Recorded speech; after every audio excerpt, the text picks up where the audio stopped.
I think there's three ways that or maybe I guess two, that kids become fans of teams.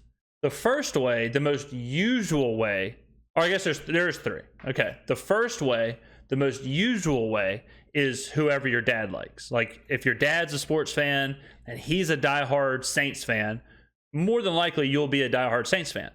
If he's a diehard Orioles fan, you'll probably be an Orioles fan, right? It's just like you grow up watching the games, you grow up rooting for the same team, talking about the same teams. You know, you want to like what your dad likes, whatever. A second way is your favorite players. If you grew up watching a team and you love watching Barry Sanders, you may be a Lions fan because you're rooting for Barry Sanders. You may just inherently become a Lions fan. Or like where I grew up, Brett Favre is from like 30 minutes away from where I grew up. So everyone was a Brett Favre fan. Because of that, everyone rooted for the Packers. So in the 90s, South Mississippi was a largely Packer fan base. I had a cheesehead growing up, you know, like because of Favre, and he was in the Super Bowls, and you know, so. And then the third one is geographic. This kind of goes along with the first one, but if you are born in Houston, Texas, you're probably going to be a Texans fan. If you're born in San Francisco, you're probably going to be a 49ers fan.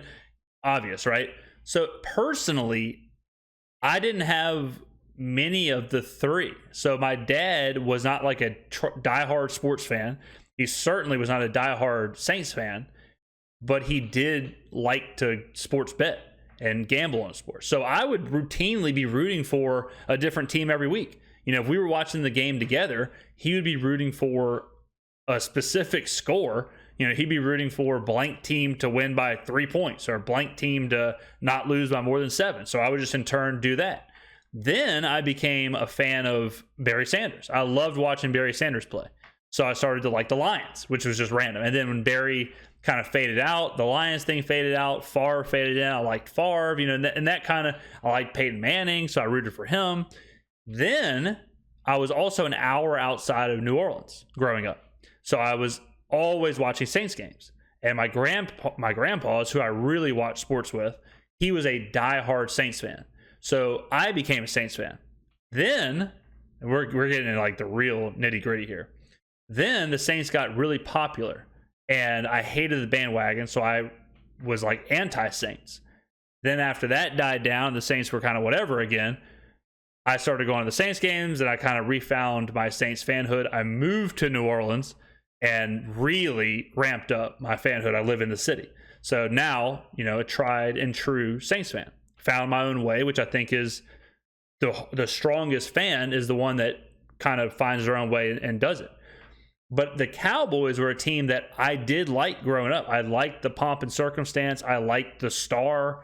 You know, when they were on primetime games, it felt like primetime games. Their games felt like heavyweight fights. Their games felt like, oh, wow, it's the Cowboys. You know, the Cowboys are playing the Eagles. The Cowboys are playing whatever. It felt way cooler than the Browns playing the Bengals, you know, or the whoever. You know, the Jaguars playing the Titans. The Cowboys had that mystique to them. They were kind of the Ric Flair of the NFL. I loved it. So if the Cowboys are one of those teams that I still kind of like when they're on. I kind of like watching they're like when they're on Sunday Night Football. That to me, for whatever reason, that means more than watching the Cardinals play the Seahawks. You know, like watching the Cowboys play, you know, in Jerry's world and like through the Romo years and all that stuff. And I've never really seen them be good because they were good when I was really little, you know, in the 90s. I wasn't really, I didn't really know what was going on to that point. So I've never really seen them good. So it's almost like the Yankees I saw good. I remember the Jeter teams and that dynasty, but it's kind of like that where I kind of feel like that with the Yankees. I think baseball is better when the Yankees are good. I think football is better when the Cowboys are good. Not only do you directly compete with them, but they used to win back in the day. It means that if you're my age, I was born in 89, you know a lot of people who are diehard. I didn't realize that. Me and T-Bob are the same age. I was born in 89 as well. Cowboys fans, either because they watched them win as a child, maybe their parent did, they were raised that way, and they continue to still think about the Cowboys in that way, but they're not that way anymore and have not been since the early 90s. So to me, the false sense of entitlement, the overconfidence, the fact that and this is not even necessarily even the Cowboys' fault. In fact, this is something to their credit, Taylor. In the same way that Mario, you sit here and you get triggered. Look at this. Look at what's on the screen right now. Why is this on the screen? Lakers offseason decisions. Why are they randomly telling the Lakers right now, right? See, I hate this talk. Like, I've never understood this, especially for people in the media. Like, T-Bob is obviously in the media. He understands why the Lakers get a ton of talk. If it shouldn't surprise anybody that the Los Angeles Lakers and the New York Yankees and the New York Knicks get a ton of talk. They're in New York. They're in Los Angeles. They are storied franchises. LeBron James is on the team.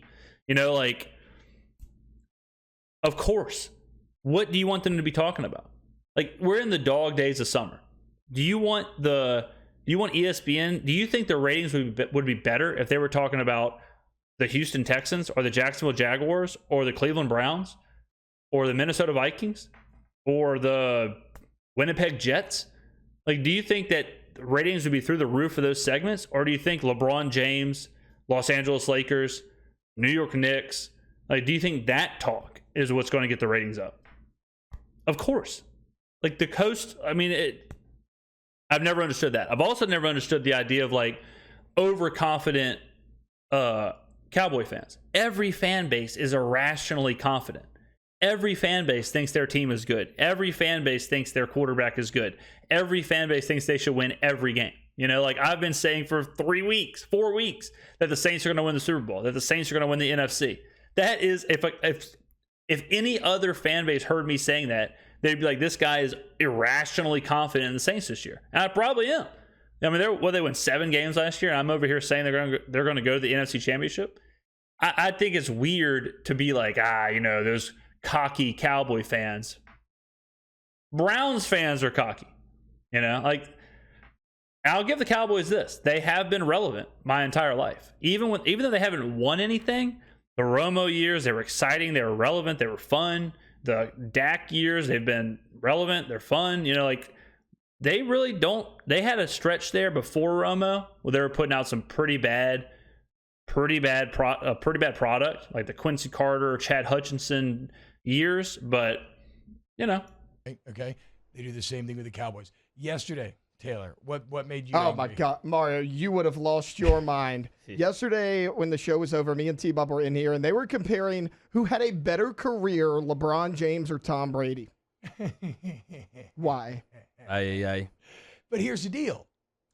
We're the marks, guys. We're the marks. Okay, we are dancing to their tune.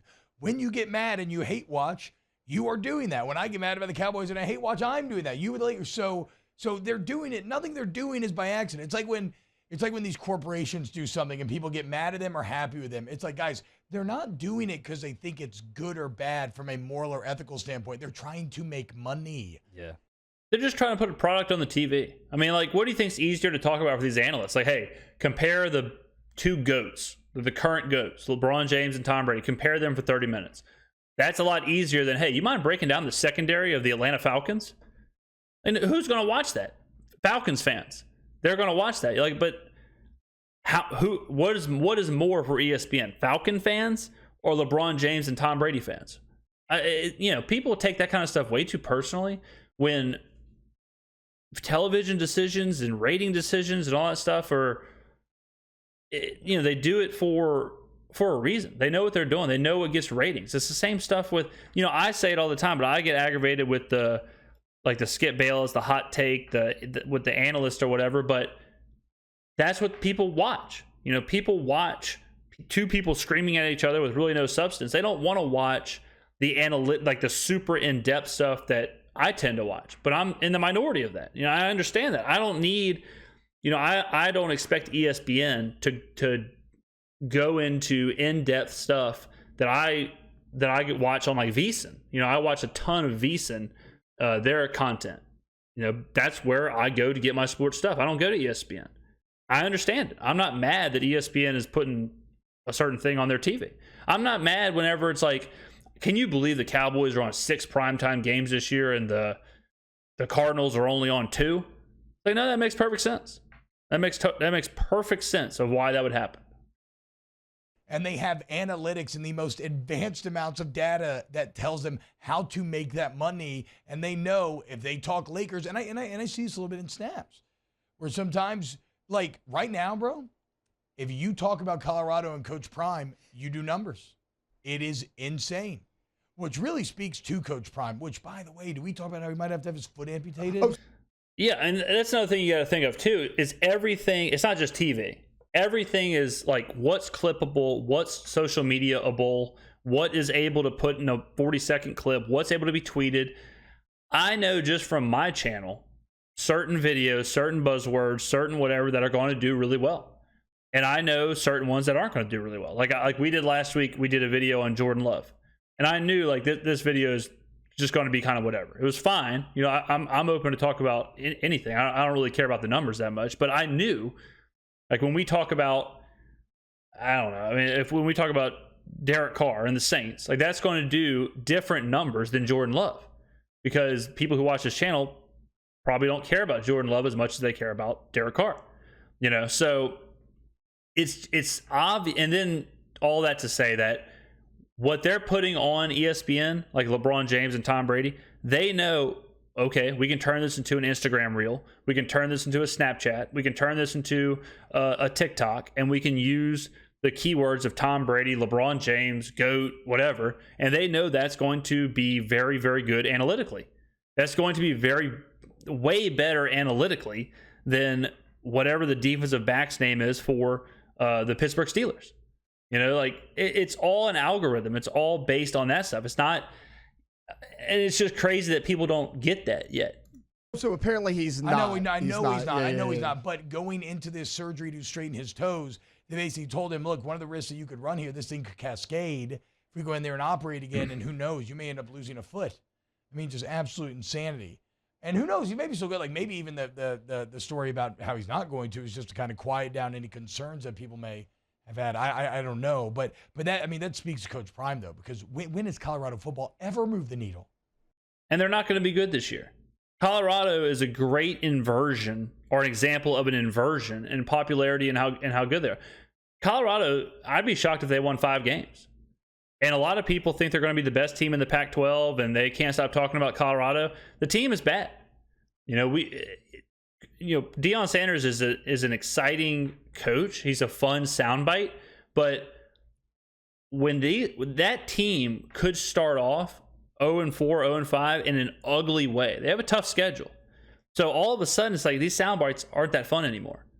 You know, it's just the way the cookie crumbles. It's just how media and celebrity works. Never. Like you talk about Deion Sanders, that's going to get a whole lot more play than talking about the head coach for, I don't know, the head coach of Oregon. Except now you talk about him, it does numbers. Talk about Alabama, it does numbers. Ohio State, Michigan, Texas, right? Yeah. Texas is like the Lakers. They suck, and yet you have to talk about them. So this is just the game, boys. I totally see your point, and you know, a lot of people do, and maybe you know it's the fan in me, but everybody's like, well, I hate the Cowboys because they have so many bandwagon fans. T-Bob, I know not a single Cowboys fan outside of myself, not one. I don't. That's another weird thing too, like the whole bandwagon fan thing. I mean, I know I said it with the Saints. I understand inside your own circle. Like I can understand where, you know, like for example, the Sacramento Kings. Sacramento Kings have been bad for a long time. They were good last year. So I can understand a Kings fan who's been there through the thick and thin, and all of a sudden to see tons of Kings fans. You know, it's like, where were you when we were bad? I can totally see that.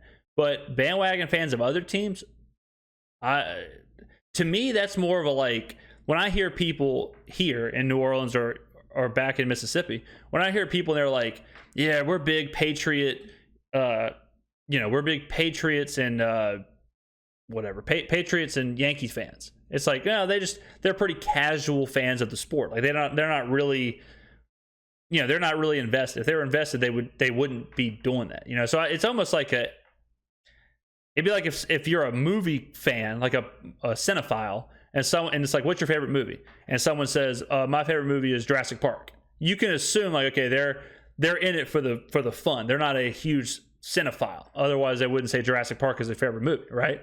But they're not trying to be something they're not. You know, does that make sense? A cinephile is going to say whatever, Shawshank Redemption, you know, Casablanca. They're not going to say Terminator 2.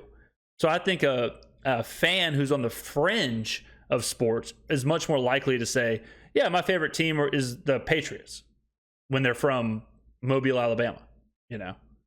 Or at least they're not. Maybe they're one of those closet fans, but I don't know anyone. No, okay, that's not as crazy as it sounds to me because you are a little bit younger. I'm a generational thing. And that's what I'm saying. Like people your age, but like people my age are like, well, I hate the Cowboys. I'm like, why? They're not rivals with the Saints. They never win anything. Like what? I guess. Yeah. The Bengals are a good example here because in the South, a lot of people like Joe Burrow because of what he did at LSU. And a lot of people in the South root for the SEC. They root, so they like Joe Burrow. He goes to Cincinnati. He's awesome. He's got a lot of swagger. He's got a lot, all that stuff. So they start watching Bengals games because they want to support Joe Burrow. If all things are equal, you know, if nothing else is on, they're going to support Joe Burrow. So there's a lot of Bengals fans or people who root for the Bengals in the Southeast when before they wouldn't be. Just like with Favre. That happens. Like that's not a bandwagon. That's just supporting a player you like or whatever. I think it gets way too territorial with who you can root for, when you can root for them, and all that stuff. To me, fanhood is just fanhood. You know, I like the Southeast is a major Braves market because when I grew up, TBS carried all the Braves games. So in Biloxi, Mississippi, 6 hours outside of Atlanta, we got every Braves game. So we all grew up watching the Braves. The Braves were good. We all liked the players, and we all were Braves fans. I'm 6 hours away from Atlanta, but you know, just the way that things happened, I grew up a Braves fan. You know, so that doesn't make you a bandwagon. Everyone's circumstances are different. You know, I know people in Biloxi who are Vikings fans for random reasons, just because their dad was a Vikings fan. You know, it's different strokes for different folks.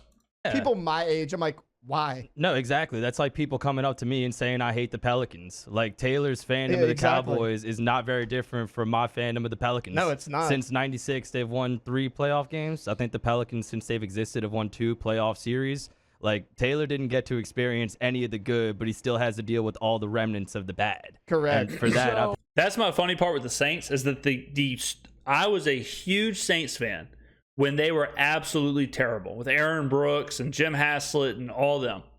Then I was not a Saints fan when they were really good. Won the Super Bowl, went to the NFC Championship game, all that stuff. Then I became a Saints fan again, and then it's just been complete misery since then. It was the Vikings overtime loss, the Minnesota Miracle, the Rams NFC Championship game. So I have basically forfeited the small window of like Saints euphoria. That's how you know I'm a real fan. When it's like misery, no thanks on the happiness, more misery, please. Have a little bit of sympathy. And then people, like, to your credit, they're like, oh, well, they always talk about the Cowboys on TV. Yeah, but it's never good. I mean, name me one other professional sports team that literally hosts. No, they listen. win one game and it's like, are they Super Bowl contenders? Yeah, but they troll them half the time. Anyways, okay, every time, and I enjoy it. It is funny as hell. Stephen A. literally goes up there and wears a cowboy hat and trolls. Name me one other sports team they do that to. Exactly, and that's because they're the and big guy. I enjoy it. Yeah, I feel like they're like, the well, they always cover them. I'm like, yeah, but it's. Also, I feel like it's rarely positive. Mario, hilariously on brand with what you did, where I feel you in that you and Taylor have both you have both loved teams that have not experienced winning, but to act like anybody cares about the Pelicans. Yeah, the Pelicans are complete non-whatever. Yeah, it's the height of absurdity. People do get that mixed up too. I hear that a lot with the Pelicans 12 group, where they really misunderstand how big their team is or how big their market is. Like people want to hear about the Pelicans. They want to hear about why aren't people talking about Jose Alvarado? Why aren't people talking about, you know, Jonas Valanciunas?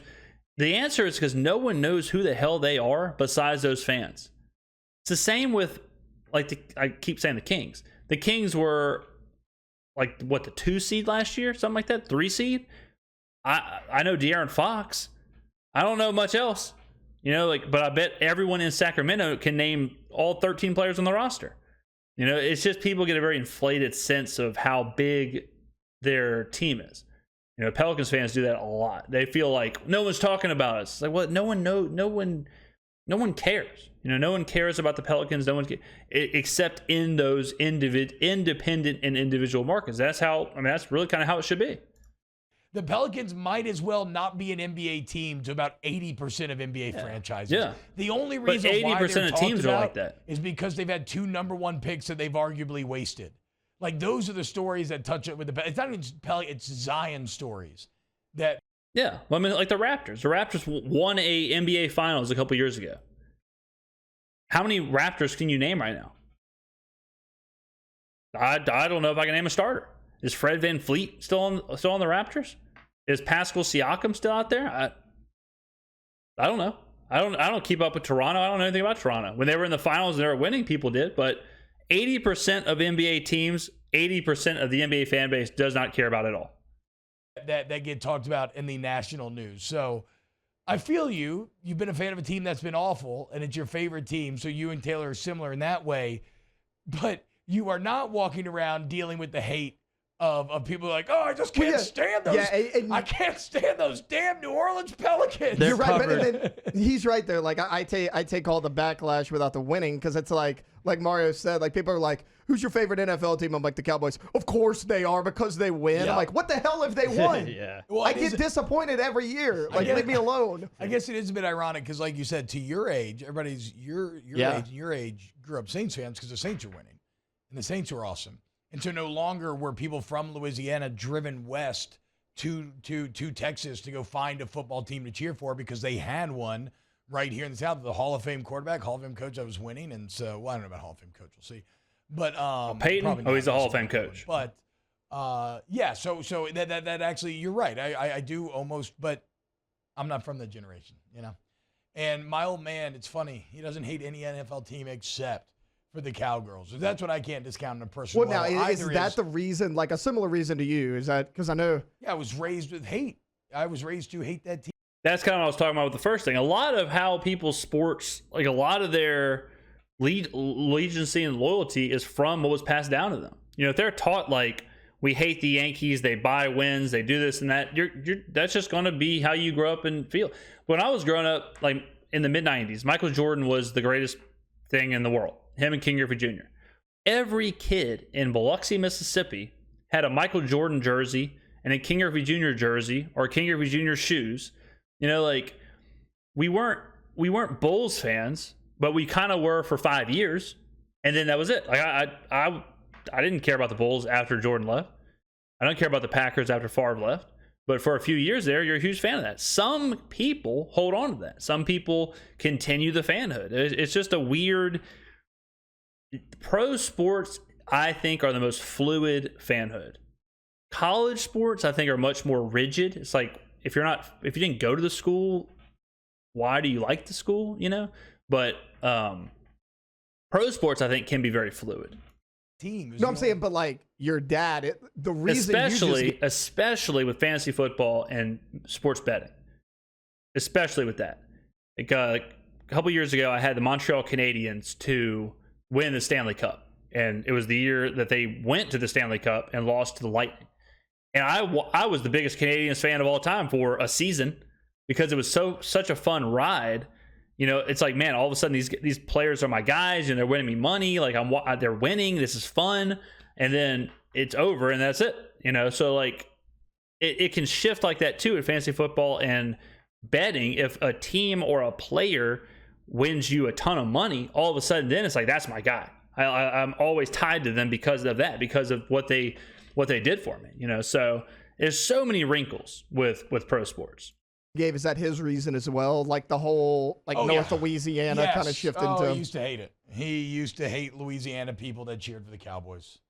And just how, and he was having to play during the heyday, right? When they were winning all those championships, right? So he was having to square up with them and go toe to toe. And I don't think he ever lost him except for the last game. Maybe. Well, and a bigger problem with that is like, they didn't have the channels, and Dallas was always on TV. Because it's funny, like my dad was born in Dallas. They moved to Alexandria, and he told me, he goes, it worked out perfectly. He goes, because Dallas was still the only team on TV that we even got. Yeah. He's like, That's another part people forget about is the TV deals. Like before regional NFL broadcast, you could only watch whatever it was, the America's Game of the Week and all that stuff. And if it was the Cowboys or the Steelers or the Niners, that's all you were watching. The other teams didn't really exist unless you were going to the stadium. Kind of like I was talking about with the Braves.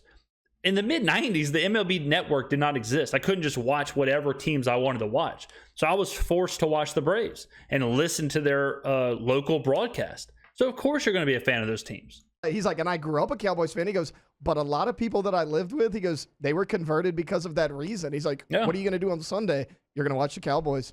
And I mean, who knows? Blackout rules are such a weird thing of the past. It feels like too, where like you used to not be able to watch Saints games because not enough people bought tickets. What like odd, especially in the day and age of trying to put content in front of as many eyeballs as possible and making it as available as possible.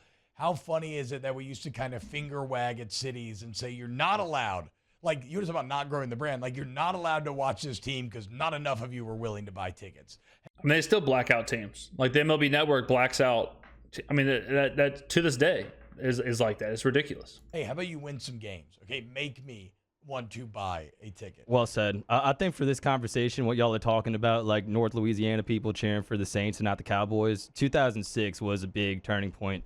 And I'll never forget that 2006 Sunday night game against the Cowboys, Yeah. the birth of the Who Dat Nation. I know you know what I'm talking about. Yep. Since that point, the Saints have objectively just been a much better franchise. I know the I've always said loss and hurt is what actually builds a franchise and builds a fan base, much more so than winning. People, this is a weird take, but people like feeling like a community and grieving in a bad loss almost more than they like celebrating a victory. And I think with Katrina, I think is what really galvanized the Saints for the Southeast, you know, especially Louisiana, especially New Orleans. You know, it's one of those things where it's like once that kind of thing happens, you don't have a choice anymore. You know, this is your team, this is your hometown. You know, if you're still here, if you survived all that and stuck around and you know, built back or whatever, whether physically or your life, you know, like there is no wavering. Now you are a diehard, you're a supporter. Same thing on a lesser scale if you go through a terrible loss. You know, like the what really solidified my Saints fanhood was going to those games where we lost. The Rams overtime, the NFC Championship game, the Minnesota overtime game, watching the Minnesota Miracle at a Saints watch party, like going through all that. That's what really like builds that concrete fanhood. You know, if you can make it through all those things and go season after season, the times you do win, it's just so much sweeter. And that, you know, that's part of it for sure. So 2006 and what he's talking about, that certainly swings where maybe Louisiana used to be 50-50 Saints and Cowboys, but going through something like Katrina will swing it to where it's like, okay, look, if you're in Louisiana, if you're around that area, you are going to be rooting for the Saints. You're rooting for the hometown team now. Cowboys were what they were in the 90s, but for the sake of this conversation, during our lifetime, me and Taylor, the Saints have just been a much better franchise. Now, Mar, a little Yeah, while ago, for sure. want to defend your Pelicans, or I felt like you had something to add on to the Pelicans? No, they're obviously covered very differently, but my point is, me and Taylor live kind of very similar existence as fans. Like they haven't had very much success, and the people that The Pelicans are an example of a team that's covered because of the player. Zion gets ratings. Zion moves the needle. So people are going to talk about Zion way more than they're going to talk about the Pelicans. This Mariah Mills Zion story has gotten more coverage than anything the Pelicans have done. Anything Brandon Ingram has ever done. Mariah Mills has gotten more coverage than Brandon Ingram has in his entire career. That's a fact, Jack.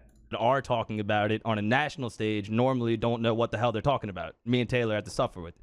Well, yes, I would say though maybe with the Cowboys they more do know what they're talking about. Whereas I feel you, like some of the local dynamics of the Pelicans are a bit more like hidden. It's and sensationalized. It's like what's going to make the Cowboys go to the Super Bowl? Probably nothing. What's going to make the Pelicans relocate? That's probably not going to happen. So getting mad about that though, as I've gotten older, because I feel you, I used to get rail against these things too. But like getting mad about that is like getting mad at the sun for coming up. But it's tough. All our friends are casual sports fans. Like, not everybody is as, in it as we are. Like, we had to deal with that every day of our lives. I can't believe I'm comparing the Pelicans to the Cowboys. No, you're right, though, because what he's saying in the media is like both of the teams we pull for stink about equally, but the national media makes the Pelicans look way worse than they are, and they make the Cowboys look way better than they are. Because of that, we suffer in different ways.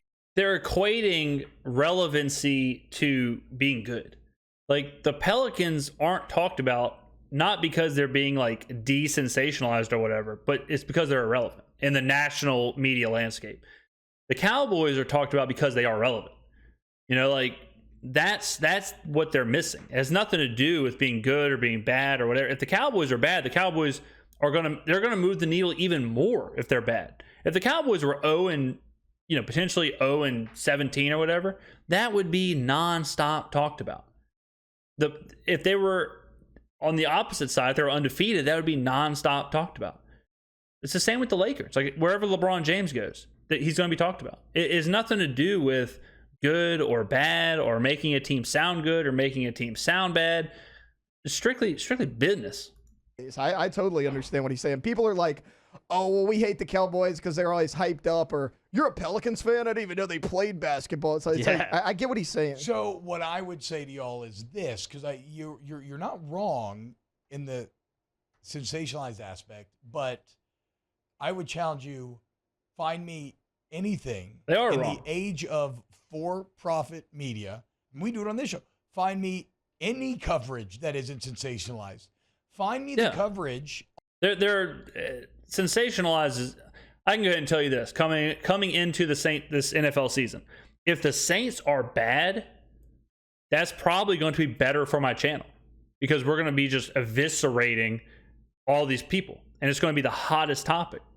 Like, I don't have to sensationalize anything. That the word, it just happens. So you just kind of go with the narrative. You just go with the flow. So I don't like them saying that things get sensationalized like that. I don't think is the right term. On any topic, sports, politics, anything, where it's like, the 1960s and it's two men sitting in, or women, whatever, sitting in leather-bound seats, smoking cigarettes and having like a calm conversation. It doesn't exist. It does not exist anymore. It's because not enough people wanted to watch it.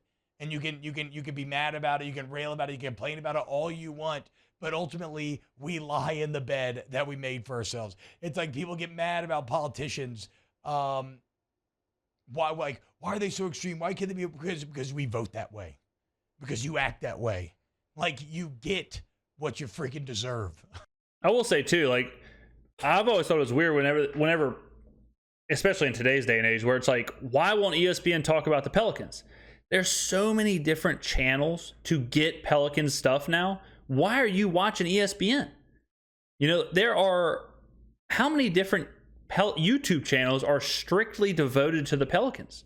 How many blogs? How many Twitter handles? How many Instagram accounts? How many, you can do radio shows. Like, you can get so much content for every single team. If you want that, it's there.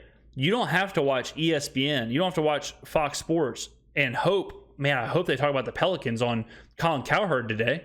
They're probably not going to.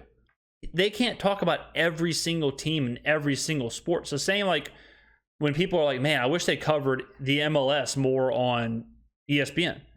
They're not going to. So go to the MLS stuff. Go to soccer-oriented stuff.